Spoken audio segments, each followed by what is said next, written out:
পাশা নামক এই খেলাটি আপনারা নিশ্চয়ই খেলেছেন। না খেলে থাকলে দেখেছেন, আর যদি দেখেও না থাকেন তাহলে নিশ্চিত রূপে শুনেছেন।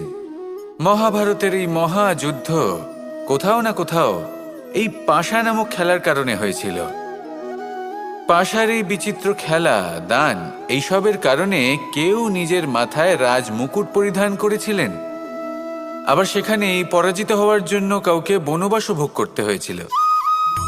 কিন্তু এই খেলা সমাপ্ত হওয়ার পরে সমস্ত ঘুঁটি আর এই পাশার ছক একই পুটলিতে স্থান পেল। এটাই হলো আমাদের জীবন। এই সংসারে আমরা জয় পরাজয়ের বিষয়ে এতটাই ভাবি, এত চিন্তা করি যে এই জীবনের খেলার আনন্দটাই উপভোগ করতে পারি না। আর অবশেষে কি হয়? কেউ জয়ী হন, কেউ পরাজিত হন, কিন্তু দুজনেই এক